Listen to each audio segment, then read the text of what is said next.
ఇది కేవలం సమాచారంగా మాత్రమే భావించండి. వైద్య నిపుణులను సంప్రదించండి. కొంతమంది పిల్లలు బై బర్త్ హ్యాండిక్యాప్డ్ గా పుడుతూ ఉంటారు. సో ఈ రీజన్స్ ఎందుకు ఉంటాయి? హ్యాండిక్యాప్డ్ అనేది కాదుమా, యూజువల్లీ బర్త్ చేసే టైంలో ఎవరైతే గైనకాలజిస్ట్ ఉంటారో, ఆబ్స్టిటిషియన్స్ ఉంటారో, ఆ డెలివరీ టైంలో తనని కొన్ని సందర్భాల్లో అది తెగిపోతాయి, అంటే నర్వ్స్ బ్రేక్ అయ్యే ఛాన్సెస్ కూడా ఉన్నాయని. సో అలాంటి టైంలో బేబీకి వెంటనే ట్రీట్మెంట్ ఇస్తారా?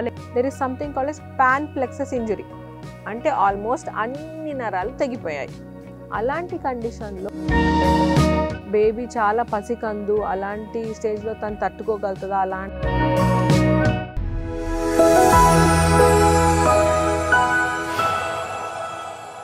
Hi, hello, welcome to Sakshi life. This is Shravani. సాధారణంగా కొన్ని సందర్భాల్లో మదర్ బేబీకి బర్త్ ఇస్తున్న సమయంలో బేబీ అనేది హ్యాండిక్యాప్డ్గా, అంటే లైక్ కొన్ని ఆర్గాన్స్ డిఫెక్టివ్గా పుడతారు. అదేవిధంగా ఇప్పుడున్న జనరేషన్లో సాఫ్ట్వేర్స్ అనేవాళ్ళు 24 hours సిస్టమ్స్ ముందు ఉండి వాళ్ళు వర్క్ చేస్తున్న సమయంలో కూడా ఫింగర్స్ అనేవి లేకపోతే హ్యాండ్లో అనేవి చాలా వరకు కూడా ప్రాబ్లమ్స్ వస్తూ ఉంటాయి. అదేవిధంగా మనకి ఈ బైక్స్ రిపేర్ చేసే వాళ్ళు కానీ లేకపోతే ఈ చైన్స్ తోటి పనిచేసే వాళ్ళు ఎవరైనా కూడా కొన్ని యాక్సిడెంటల్గా వాళ్ళకి ఇంజురీస్ అనేవి అవుతూ ఉంటాయి. సో ఇలాంటి వారికి ఎలాంటి టైప్ ఆఫ్ ట్రీట్మెంట్స్ ఉంటాయి, అదేవిధంగా ఇంజురీస్ ఏ రేంజ్లో ఉంటే వాటికి ఏ రేంజ్ ఆఫ్ ట్రీట్మెంట్ ఇస్తారు, ఇవన్నీ విషయాల గురించి కూడా మాట్లాడడానికి ప్రస్తుతం మనతో పాటు డాక్టర్ బండి సాహిత్య గారు ఉన్నారు. Hand and wrist micro surgeon ఉన్నారు. సో వారిని అడిగి మరిన్ని విషయాలు తెలుసుకుందాం. నమస్తే మ్యామ్. నమస్తే మా. మ్యామ్, ఇప్పుడు జనరల్గా ఏంటి అని అంటే మనకి మదర్ బర్త్ ఇస్తున్న టైంలో కొంతమంది పిల్లలు బై బర్త్ హ్యాండిక్యాప్డ్గా పుడుతూ ఉంటారు. సో ఈ రీజన్స్ ఎందుకు ఉంటాయి? ఇట్స్ నాట్ హ్యాండిక్యాప్డ్ అనేది కాదుమా, యూజువల్లీ బర్త్ చేసే టైంలో హార్మోన్ రోల్ వల్ల రిలాక్సేషన్ ఆఫ్ తొంటిది జరుగుతూ ఉంటుంది. సో నార్మల్ లేబర్ జరగాలి అంటే it should be effectively from pressure అనేది మదర్ నుంచి రావాలి, ఎక్స్టర్నల్గా డాక్టర్స్ హెల్ప్ చేస్తూ ఉంటారు, అండ్ త్రూ దట్ బేబీ కూడా ఒక డిఫరెంట్ పోస్చర్ని గెయిన్ చేస్తూ నార్మల్ డెలివరీ అనేది జరుగుతూ ఉంటుంది. సో ఆర్గన్ ఇష్యూస్ అనేవి అది మనం స్కాన్స్ ద్వారా అన్నీ చూసేస్తాము. What we are going to talk, ఈరోజు మనం మాట్లాడేది దేని గురించి అంటే బ్రేకియల్ ప్లెక్సస్ ఇంజురీ. అవేంటి, మనకి మెడ నుంచి షోల్డర్ వరకు కొన్ని నరాలు, సెట్స్ ఆఫ్ నరాలు వస్తాయి. మెడ నుంచి ఏవైతే నరాలు వస్తాయో అవి మనకి హ్యాండ్ యొక్క ఫంక్షన్ని హెల్ప్ చేస్తూ ఉంటాయి. Shoulder function, elbow function, wrist joint, hand finger functions. So ఒక్కొక్క జంక్షన్లో ఒక్కొక్క సెట్ ఆఫ్ నర్వ్స్ మనకి హెల్ప్ చేస్తూ ఉంటాయి. సో ఈ లేబర్, నార్మల్ లేబర్ అనేది ఒక సిరీస్ అన్నమాట. సింగిల్గా ఒకటే సెట్లో జరిగిపోదు. ఫస్ట్ నెక్ ఫ్లెక్షన్ అవుతుంది బేబీది, తర్వాత ఒక పక్కకి తిరుగుతారు, తర్వాత దాన్ని మనం ఎయిడ్ చేస్తూ డెలివరీ సమయంలో పెల్విక్ ఆర్గన్స్ని మనం ప్రొటెక్ట్ చేస్తూ ఉండాలి. ఎవరైతే గైనకాలజిస్ట్ ఉంటారో, ఆబ్స్టిటిషియన్స్ ఉంటారో, ఆ డెలివరీ టైంలో తనల్ని పుష్ ఇచ్చినప్పుడల్లా మనం పెరినియల్ సపోర్ట్ ఇవ్వాలి. అప్పుడే మనం ఈక్వల్గా గైడ్ చేస్తున్నట్టు. ఇదంతా when the baby is of normal age and normal weight అడిక్వేట్గా ఉంది, అండ్ మదర్ పెల్విస్ అడిక్వేట్గా ఉంది. పెల్విస్ కూడా మంచిగా రూమీగా ఉండాలి, అంటే స్పేషియస్గా ఉండాలి బేబీ డెలివర్ అవ్వడానికి. ఇన్ కేస్ మదర్ టయర్డ్ ఉంది, పుష్ చేయలేకపోతున్నారు, and baby wait is more than 3.5 kgs కన్నా ఎక్కువ ఉంది, ఎక్సెస్ ఉంది, కొన్నిసార్లు ఏంటంటే doctor will give an attempt. సరే వి విల్ ట్రై మా, ఒక అటెంప్ట్ ఇద్దాము, లెట్స్ గో విత్ నార్మల్. ఒకవేళ ఈ నార్మల్ డెలివరీ అయ్యే ప్రాసెస్లో బేబీ యొక్క హార్ట్ రేట్ పడిపోవడము, లేదా బేబీ మెకోనియం పాస్ అంటే మోషన్ పాస్ చేసింది, ఉమ్మనీరులో మోషన్ పాస్ చేసిన, సో ఇలాంటివన్నీ రిస్కీ కండిషన్స్. ఆ రిస్కీ కండిషన్లో ఏంటి, మమ్మీ ఎట్ రిస్క్ ఉన్నట్టు, బేబీ కూడా ఎట్ రిస్క్ ఉన్నట్టు. సో ఇలాంటి కండిషన్స్లో we won't go with normal. మళ్ళీ ఇంకా అలా ఉన్నప్పుడు ఇంకా నార్మల్ ఎందుకు ప్రోగ్రెస్ చేస్తాము, డైరెక్ట్ సెక్షన్ తీసేసుకుంటాము.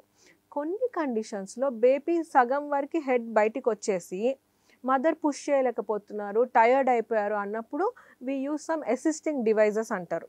అంటే వాక్యూమ్ అసిస్టెడ్ అని ఉంటాయి, లేదా ఫోర్సిప్స్, కొన్ని పరికరాలు ఉంటాయి, సక్షన్ ఆపరేటర్స్ అలా. సో ఈ మధ్య మనకి మూవీస్ లో కూడా చాలా కామన్ గా చూపిస్తున్నారు. 3 Idiots లో చూపించారు. సో వాక్యూమ్ ఏం చేస్తుంది, ఒక సక్షన్ ప్రెషర్ క్రియేట్ చేసి బేబీ హెడ్ ఆస్పుట్ దగ్గర పెట్టేసి మనం డెలివర్ చేసేస్తాం. ఆ టైంలో కాన్స్టెంట్గా మదర్ పుష్ ఉండాలి, లేదా ఎక్స్టర్నల్గా మనం పుష్ ఇవ్వటము, బేబీని డెలివర్ చేసే ప్రయత్నం ఇదంతా. కొన్నిసార్లు ఏమవుతుంది, అది ఫోర్సెస్ అనేవి ఈక్వల్గా డిస్ట్రిబ్యూట్ అవ్వకుండా ఉన్నప్పుడు స్ట్రెచ్ అనేది జరుగుతుంది మన నెక్ షోల్డర్ జంక్షన్లో. బేబీ అంతా ఒకటే షేప్లో ఉండదు కదా, హెడ్ రాగానే మళ్ళీ షోల్డర్ నెక్ నారో అయిపోతుంది, మళ్ళీ షోల్డర్స్ వైడ్ అవుతాయి, మళ్ళీ ట్రంక్ నారో అయిపోతుంది, మళ్ళీ పెల్విస్ వైడ్ ఉంటుంది. సో ఇదంతా ఓన్లీ హెడ్ ఫస్ట్ పొజిషన్లో ఉంటాయి. కొంతమంది బేబీస్కి బటక్స్ వస్తాయి డెలివరీ టైంలో, కొంతమందికి లెగ్స్ వస్తాయి. అలాంటి వాటిలలో we don't encourage normal. So ఇప్పుడు మనము నార్మల్ చేసాము, త్రూ అసిస్టెడ్ లేబరో ఏదో పుల్ వల్లనో ఏదో ఒకటి అయ్యి స్ట్రెచ్ జరిగింది. ఆ స్ట్రెచ్ జరిగినప్పుడు బ్రేకియల్ ప్లెక్సస్ ఇంజురీ అనేది కామన్. సో ఎంత సివియర్గా ఇంజూరీ అయింది అనేది మనం చూసుకోవాలి. బేబీకి ఆల్మోస్ట్ అన్ని నర్వ్స్ ప్రెస్ అయ్యాయా, ఐదర్ ప్రెస్ అయ్యాయా లేదా కంప్లీట్గా కట్ అయిపోయి వచ్చేసాయా, మెడ నుంచి కంప్లీట్గా కూడా కట్ అయిపోవచ్చు. కంప్లీట్గా కట్ అయిపోతే అసలు హ్యాండ్ లేపలేదు, మొత్తం ఎంటైర్ షోల్డర్ ఇది ఏది మూమెంట్ ఉండదు, ఫింగర్ మూమెంట్స్ కూడా ఉండవు. సో ఇందులో మనకి డిఫరెంట్ టైప్స్ ఉంటాయి. మళ్ళీ ఎలాబరేట్ చేయాలంటే చాలా డిఫరెంట్ టైప్స్ ఉంటాయి, డిఫరెంట్ మొడాలిటీస్ ఉంటాయి. సో మ్యామ్ ఇప్పుడు మీరు అన్నారు కదా లైక్ నర్వ్స్ అనేవి స్ట్రెచ్ అయిపోతాయి అని. సో కొన్ని సందర్భాల్లో అది తెగిపోతాయి, అంటే నర్వ్స్ బ్రేక్ అయ్యే ఛాన్సెస్ కూడా ఉన్నాయని. సో అలాంటి టైంలో బేబీకి వెంటనే ట్రీట్మెంట్ ఇస్తారా, లేకపోతే సర్టెన్ ఏజ్ వచ్చిన తర్వాత ఈ ట్రీట్మెంట్ ఇవ్వడం జరుగుతుందా? యూజువల్లీ పీడియాట్రిక్ ఏజ్ గ్రూప్ బేబీస్లో ఏంటంటే there is something called as baby sitting అని అంటాము. మా టర్మినాలజీలో బేబీ సిట్టింగ్ అని అంటాం. మనకి కంపేర్ చేసినాం అనుకోండి, మన హెడ్ నెక్ ఇంకా షోల్డర్ డిస్టెన్స్ చూడండి, అదే బేబీస్లో డిస్టెన్స్ తక్కువ ఉంటుంది. సో వాళ్ళకి ఏ నర్వ్స్ అయినా తొందరగా గ్రో అయ్యే ఛాన్స్ ఉంటుంది అండ్ రీచబిలిటీ దగ్గర ఉంటుంది. సో మనం ఏంటంటే బేబీస్కి ఏదైనా క్విక్గా ఎమర్జెన్సీగా చేసేవి అనేది ఏది ఉండదు. యూజువల్లీ కొన్ని బుక్స్ ప్రకారం ఏంటంటే రాహుల్ నాథ్ అనే ఒక డాక్టర్ ఉన్నారు, తను ఏం చెప్పారు, జస్ట్ అలా వదిలేయండి, పిల్లల్ని పెరగనివ్వండి, పెరిగాక ఒక స్టేజ్ ఏదైతే వస్తుందో కొన్ని అన్నీ అతికిపోతాయి, ఎక్కడి వరకు అయితే రికవరీ అయిందో రికవరీ అవ్వనివ్వండి, ఏవైతే రికవరీ అవ్వలేదో వాటిని మాత్రం మనం సెట్ చేసుకుందామని ఆయన చెప్పాడు. బట్ ఇప్పుడు ఏంటంటే there is something called as pan plexus injury, అంటే ఆల్మోస్ట్ అన్ని నరాలు తెగిపోయాయి. అలాంటి కండిషన్లో మనము 3 months లోపే ఐడెంటిఫై చేసి ఫస్ట్ స్టేజ్ ప్రొసీజర్ అయిపోవాలి, అంటే సర్జరీ. బేబీ చాలా పసికందు, అలాంటి స్టేజ్లో తను తట్టుకోగలుగుతుందా, అలాంటిది ఏం లేదు. బికాస్ మనకి ఒక్కసారి 3 months క్రాస్ అయిందంటే వీ డోంట్ హ్యావ్ టైం, చేయలేము. ఈ పాన్ ప్లెక్సస్ అనేది ఆల్మోస్ట్ అంతా ఇన్వాల్వ్ అయినట్టు, కంప్లీట్ చేయలేవదు. So upper plexus lower plexus అనేటివి కూడా ఉంటాయి. అప్పర్ ప్లెక్సస్ అంటే ఓన్లీ పైన ఉన్న నరాలు మాత్రమే దెబ్బతిన్నట్టు, అంటే షోల్డర్ పనిచేయదు, లేదా ఎల్బో ఫ్లెక్షన్ బెండింగ్ రాదు. లోవర్ ప్లెక్సస్ అనుకోండి హ్యాండ్ మొత్తం పనిచేయదు. అప్పర్ ప్లెక్సస్లో వేళ్ళు మంచి ఉంటాయి. సో మన టార్గెట్ అంతా ఎల్బో మంచి రావాలి, షోల్డర్ మంచి రావాలి. లోవర్ ప్లెక్సస్లో హ్యాండ్ పోతుంది, మన టార్గెట్ షోల్డర్ ఎల్బో చేస్తాము. బట్ హ్యాండ్ ఇక్కడ మనకి డ్రాబ్యాక్ ఏంటంటే ఇక్కడ నుంచి నరం ఇక్కడ దాకా రావాలి, ఈ మజిల్స్ వరకు పవర్ ఇవ్వాలి, మనకి క్యాల్కులేషన్ ఉంటుంది. సో నరం ఎప్పుడైనా 1 millimeter per day పెరుగుతుంది. సో ఇమాజిన్ ఇక్కడ నుంచి ఇక్కడికి ఎంత లెంత్ ఉంటుంది, ఆల్మోస్ట్ మోర్ దెన్ 50 centimeters ఉంటుంది కదా. సో క్యాల్కులేట్ చేస్తే ఇట్ యూజువల్లీ క్రాసెస్ 1 year, అంటే ఇక్కడ నుంచి ఇక్కడికి గ్రోత్ రావడానికి 1 yearకి పైగా 18 months క్రాస్ అయిపోతుంది. సో మనం ఏం చెప్తామంటే ఎట్ బర్త్ హ్యాండ్ ఫంక్షన్ లేదు, హ్యాండ్ అసలు మూమెంటే లేదు అనుకుంటే వాళ్ళకి ప్రోగ్నోసిస్ అనేది చాలా పూర్గా ఉంటుంది. అదొకటి పేరెంట్స్ యాక్సెప్ట్ చేయాలి. బేబీకి ఇంకా ఎప్పటికీ కూడా హ్యాండ్ అనేది వీక్గానే ఉంటుంది. లక్కీగా పెరుగుతున్న కొద్దీ ఏదైనా క్రాస్ కనెక్షన్స్ అయ్యి నర్వ్స్ వచ్చిందంటే ఓకే. సో మ్యామ్ ఇప్పుడు లైక్ చిన్న పిల్లలకి అంటే బేసిక్గా మనకి అంత ఐడియా ఉండదు, వాళ్ళు పాపం వాళ్ళకి నిజంగానే ఇది ఇట్లా నర్వ్స్ అనేవి స్ట్రెచ్ అయిపోయాయా లేకపోతే బ్రేక్ అయిపోయాయా అనేది. సో వాళ్ళని ఎలా గుర్తించవచ్చు? క్లినికల్గా యూజువల్గా ఆబ్స్టిషియన్స్కి ఈ నాలెడ్జ్ ఉంటుంది. బ్రేకియల్ ప్లెక్సస్ అనేది కామన్గా ఇంజురీ అవుతుంది, ప్రెషర్ అయినప్పుడు అనేది ఇంపార్టెంట్. సీరియల్గా పీడియాట్రిషియన్స్ కూడా వాటిని గ్రహించేటట్టు చూసుకోవాలి. దట్స్ ద రీజన్ మేము హ్యాండ్ సర్జన్స్ అవేర్నెస్ కోసం పీడియాట్రిషియన్స్ని, గైనకాలజిస్ట్ని, ఆబ్స్టిషియన్స్ని వీఆర్ ఎంకరేజింగ్ దెమ్. ఇలాంటి కండిషన్స్ని యూ హ్యావ్ టు క్విక్గా చూసుకోవాలి. ఎప్పుడైనా మనకి అబ్గార్ స్కోరింగ్ అనేది ఉంటుంది. బేబీ పుట్టగానే స్కోరింగ్ చేస్తూ ఉంటారు. మౌత్ ఓపెనింగ్ ఎలా ఉంది, క్రై ఎలా ఉంది, బ్రీత్ ఎలా ఉంది, రెస్పిరేటరీ రేట్, మన చెస్ట్ మూమెంట్స్ అవన్నీ ఎలా ఉన్నాయి, హ్యాండ్ మూమెంట్స్ ఎలా ఉన్నాయి, ఫ్లికరింగ్ ఉందా లేదా, కళ్ళు మూసేయగానే వాట్ దే విల్ డూ, కళ్ళని తీయడానికి ఏదో ఒకటి యాక్టివిటీ చేస్తారు. ఆ యాక్టివిటీ చేస్తే చాలు అన్ని మూమెంట్స్ వస్తున్నాయి అనేది మనం గమనించవచ్చు. మేము ఎలా చూస్తాము, మా దగ్గరికి బేబీస్ వచ్చినప్పుడు జస్ట్ ఒక టవల్ని ఇలా అడ్డేసేస్తాం అనమాట. సో అడ్డు వేయగానే ఏం చేస్తారు, నార్మల్ హ్యాండ్ని అలా గట్టిగా పట్టేసుకుంటాం. అబ్నార్మల్ హ్యాండ్ తోటి వాడు ట్రై చేస్తూ ఉంటాడు. ఆ ట్రై చేసేటప్పుడు ఏదైతే యాక్టివిటీ ఉంటుందో అది ట్రూ యాక్టివిటీ.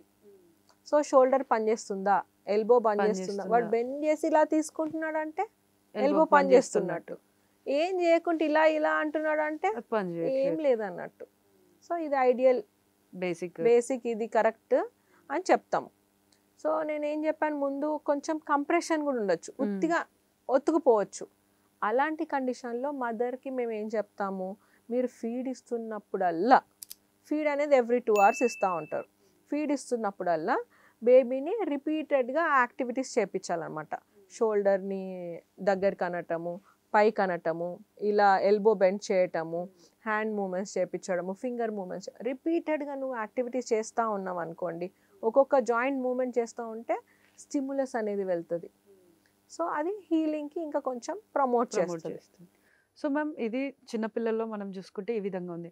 ఇప్పుడు కొంతమంది ఏంటంటే, ఇప్పుడు మనం ఉన్న జనరేషన్లో ప్రతి ఒక్కరం సిస్టమ్ దగ్గర కూర్చొని ఎంతో కొంత వర్క్ చేసేవాళ్ళం. సో ఈ సిస్టమ్ని ఎక్కువగా యూజ్ చేయడం వల్ల చాలా మంది కూడా ఈ ఫింగర్స్ అనేవి పెయిన్ వస్తున్నాయి, లేదు అంటే ఫింగర్స్ నుంచి ఈ షోల్డర్ ఇదంతా కూడా పెయిన్ వస్తుంది అని అంటారు. సో అలాంటి టైమ్స్లో మనం ఎలాంటి స్టెప్స్ ఫాలో అయితే బెటర్ అంటారు? సో ఇది కామన్గా మనం ఎవరిలో చూస్తామంటే ఐటీ ప్రొఫెషన్స్లో వాళ్ళు కీబోర్డ్ అండ్ మౌస్ యూజ్ చేయండి వాళ్ళకి జరగదు. అండ్ దే హ్యావ్ ఒక టైం లిమిట్ ఉంటుంది, టాస్క్స్ ఉంటాయి.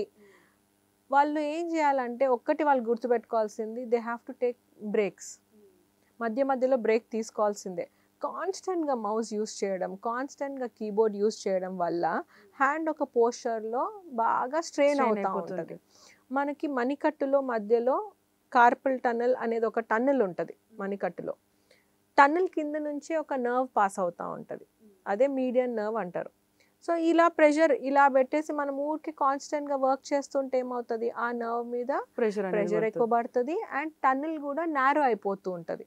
అప్పుడు వేళ్ళల్లో తిమ్మిర్లు రావటం, డిఫరెంట్ వియర్డ్ ఫీలింగ్ ఉండటం వేళ్ళల్లో, ఇవన్నీ కామన్గా ఉంటాయి.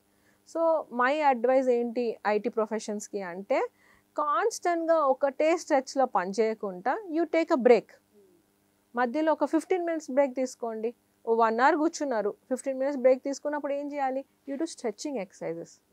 ముందుకి స్ట్రెచ్ చేయండి, వెనక్కి స్ట్రెచ్ చేయండి, ఫింగర్ మూమెంట్స్ అన్నీ మంచిగా చేసుకోండి. సో ఇలాంటి ఏంటి, ఆల్ స్ట్రెచ్చింగ్ యాక్టివిటీస్ వల్ల కొంచెం కంపార్ట్మెంట్లో ప్రెషర్ అనేది రెడ్యూస్ అవ్వటము, ఇలాంటివి జరుగుతాయి. ఓకే, ఒకసారి వచ్చేసింది అనుకోండి, ఆల్రెడీ మీరు ఆ ఇష్యూని ఫేస్ చేస్తున్నారంటే you have to do stretching. ఇంకా ఎక్కువ అడ్వాన్స్ అవ్వకుండా నైట్ టైం స్ప్లింటింగ్ అంటాం. సో మనకి రిస్ట్ బ్రేసెస్ దొరుకుతాయి. అవును. సో ఆ బ్రేస్ నైట్ టైం వేసుకుంటే ఏంటి, నైట్ టైం మనం ఎలా పడుకుంటాము, మన రిస్ట్ పొజిషన్ ఎలా ఉంటుంది, అవి మనకు అసలు కంట్రోల్లోనే ఉండదు. అండ్ మ్యాక్సిమం చాలామంది ఇలా మర్చుకొని ఇలా పడుకుంటూ ఉంటారు.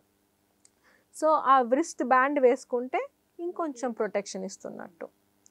డిపెండింగ్ అపాన్ స్టేజెస్ మనకి ట్రీట్మెంట్ ఉంటుంది. ఏ స్టేజ్లో పేషెంట్ వచ్చాడు మా దగ్గరకు అనే బట్టి మనం ట్రీట్మెంట్ ఉంటుంది. సో మ్యామ్ ఇప్పుడు ఈ పెయిన్స్లలో ఎన్ని స్టేజెస్ ఉంటాయి? సో ఎర్లీ స్టేజ్లో ఉన్నప్పుడు కన్జర్వేటివ్గా ఇలా స్ట్రెచెస్ చేయండి. అండ్ కొన్ని మెడికేషన్స్, న్యూరోప్రొటెక్టివ్ డ్రగ్స్ ఇస్తాం, B12 సప్లిమెంట్స్ ఎప్పుడైనా నరానికి మంచివే. సో సప్లిమెంట్స్ ఇస్తాం. నైట్ టైం ఈ తిమ్మిర్లు రాకుండా ఉండడానికి, నైట్ టైమే బర్నింగ్ సెన్సేషన్, తిమ్మిరి ఎక్కువ ఉంటుంది. సో నైట్ స్ప్లింటింగ్ చెప్తాము. లేదు ఈ స్టేజ్ దాటిపోయారు, యాక్చువల్గా ఇది ఓన్లీ ఐటీ ప్రొఫెషనల్స్లోనే కాదు, it is commonly seen in IT people and post ప్రెగ్నెన్సీలో ఏమవుతుంది, చాలా వాటర్ ఇన్పుట్ అవుతుంది, మన బాడీ అంతా వాటర్తో నిండిపోయినట్టు ఉంటుంది. సో ఫ్లూయిడ్ ఓవర్లోడ్ ఉండడం వల్ల అన్ని కంపార్ట్మెంట్స్ స్వెల్లింగ్ అయిపోతాయి అన్నమాట, ఉప్పిపోయి ఈ కార్పల్ టన్నల్ అనేవి, ఇంకొక ట్రిగర్ ఫింగర్స్ అనేవి, ఇంకొక డీక్వెవరెన్స్ స్టీనోసైనోవైటిస్, అట్లాంటి డిఫరెంట్ కండిషన్స్ వస్తూ ఉంటాయి. పోస్ట్ పార్టమ్ డెలివరీ తర్వాత కూడా ఉంటుంది. సో వాళ్ళల్లో కూడా ఇది కామన్.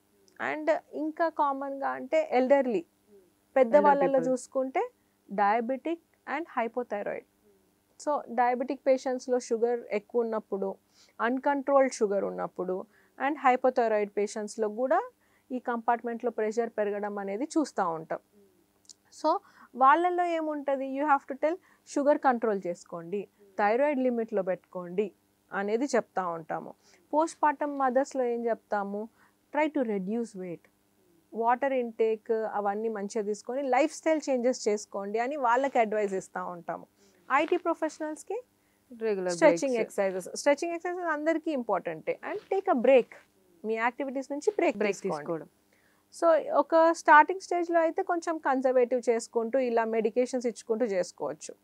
వన్స్ ఒక స్టేజ్ వచ్చింది, ఇంకా బేరబుల్ లేదు మ్యామ్, ఈ స్ట్రెచింగ్ ఎక్సర్సైజెస్ కూడా తగ్గట్లేదు అంటే we can go with steroid injections. ఓ స్టీరాయిడ్ షాట్ ఇస్తాం అనమాట. సో చుట్టూ ఉన్న వాపునంతా తగ్గిస్తుంది. ఆ ఇంజెక్షన్ ఇవ్వగానే మొత్తం కంట్రోల్ అయిపోయిందా అనేది కాదు, దీస్ ఆర్ లిటిల్ టెంపరరీ. క్విక్గా సర్జరీకి వెళ్ళకుండా సో యూ కెన్ ప్రొలాంగ్ అన్నమాట, సర్జరీని కొంచెం పోస్ట్పోన్ చేసుకోవడానికి. అంటే తక్కువ పెయిన్ ఉన్నప్పుడు సర్జరీస్కి పోకుండా మనం దాన్ని టెంపరీగా పోస్ట్పోన్ చేసుకోవడానికి యూ కెన్ గివ్ ఇట్ ఒక స్టీరాయిడ్ ఇంజెక్షన్ ఇచ్చేసి again you have to follow all those stretching exercises, night time splinting, అవన్నీ మెడికేషన్స్. లేదు ఈ స్టేజ్ కూడా దాటిపోయింది, సో ఇట్స్ సివియర్ స్టేజ్, రెస్ట్లో కూడా వాళ్ళకి తిమ్మిర్లు వస్తూ ఉంటాయి. అంటే ఏ పోస్చర్లో పెట్టినా కూడా చేతులలో తిమ్మిర్లు వస్తూ ఉంటాయి. అప్పుడు we have a surgery. Surgery అనగానే పెద్దగా అనుకోకూడదు, it is a very minute అనమాట. చిన్న కట్ ఉంటుంది, ఒక 1 సెంటీమీటర్ కట్ ఉంటుంది మణికట్లో. ఇక్కడ ఒక చిన్న కట్ చేసేసి వీ విల్ రిలీజ్ అన్నమాట. ఏదైతే బ్యాండ్ టన్నెల్ ఏదైతే టైట్గా నర్వ్ని కంప్రెస్ చేస్తుందో దాన్ని కట్ చేసేస్తాము. కట్ చేయగానే నర్వ్కి మంచి ఆక్సిజన్ అందినట్టు బ్రీత్ చేసి మీకు ఈ తిమ్మిర్లు ఇవన్నీ తగ్గే ఛాన్సెస్ ఉంటాయి. సో నర్వ్ కట్ చేస్తే ప్రాబ్లం ఏముండదా? నర్వ్ని కాదు, దానిపైన బ్యాండ్ కట్ చేస్తాం. ఓకే, ఆ బ్యాండ్ కట్ చేసిన తర్వాత నర్వ్ అనేది ఫ్రీగా అయిపోతుంది, ఆక్సిజన్ కూడా వస్తుంది. సో ఇదంతా తగ్గుతుంది. Thank you so much ma'am. Thank you.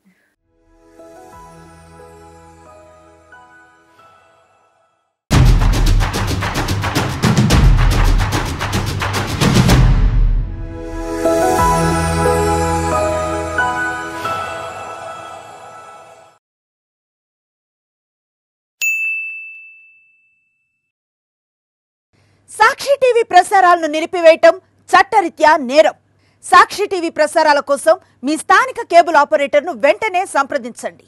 DTH లో ఇంటర్నెట్ లో కూడా సాక్షి టీవీ ప్రసారాలను వీక్షించవచ్చు.